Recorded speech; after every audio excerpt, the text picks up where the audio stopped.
Hello YouTube, this is Billy. Today I was wanting to come to you guys and share my story of being in a coma with you.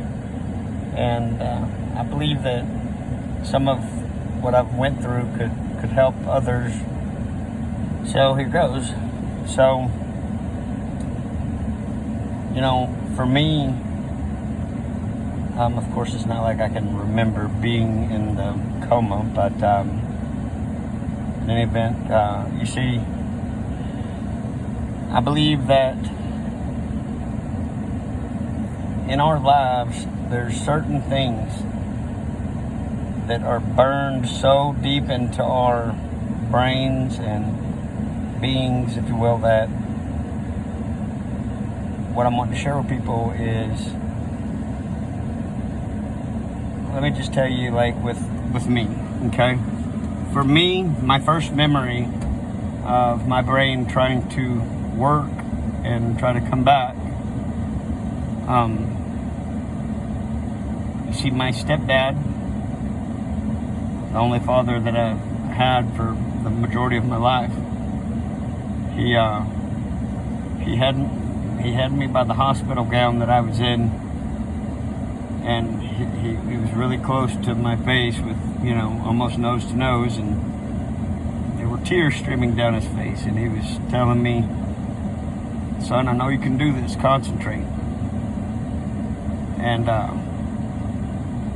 it goes back to a story that was burned deep down inside me when I was little. I might have been 5 or 6, and he was working on a pickup truck, and the wrench slipped and he busted his knuckle, and, you know, some blood and everything. And you gotta remember, I was pretty little. I was 5 or 6, you know. Well, I looked up at him and asked him if he was gonna cry, and he looked down at me and said, "Men don't cry."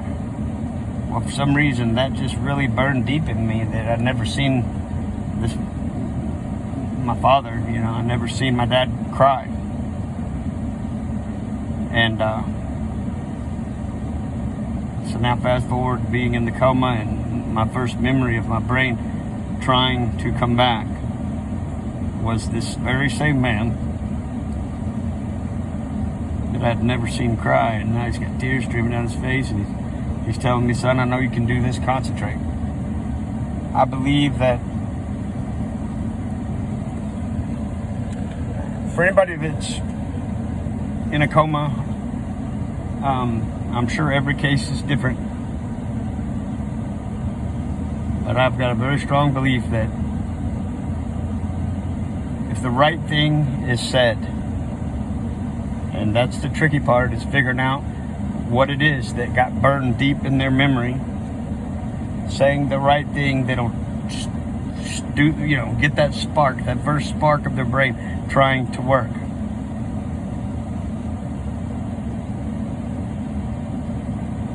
I know it could be the simplest of things.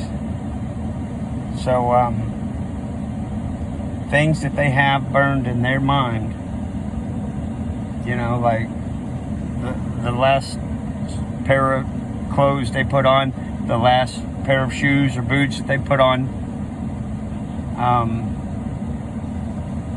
the outfit they were wearing, things that you know that they hold special and dear to their heart.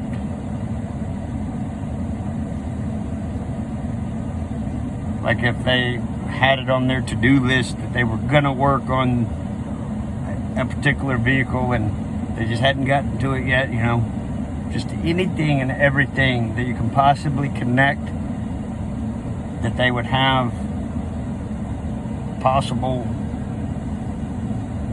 memory in there, okay?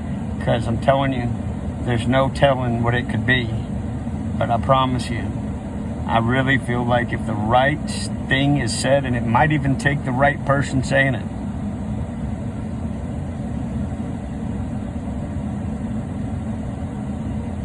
don't give up, never give up. I just wanted to share that with everybody, that, you know, for me, that doctors had already told my family that I'm most likely to be a vegetable for the rest of my life, and You know, I started real bad for about a year and a half, and you know, the way I describe what I went through was, imagine if your brain was this jar of marbles that, you know, all the marbles of different colors and everything, and as long as they're sitting in that exact position, it works properly, right? You know, your brain. Well, that's just the best analogy I can come up with on what it seemed to be like, because you know, you grab that jar of marbles and you shake it up, and then the marbles are all in a different place now. And as silly as it may seem, don't give up, and speak of things that they may hold dear and near to their heart. So I promise you that you have there's no telling what it could be. But I promise you, I really do believe that there could be people laying in a coma that just need that spark of something said to them that just gets that first initial spark where their brain starts wanting or trying to function.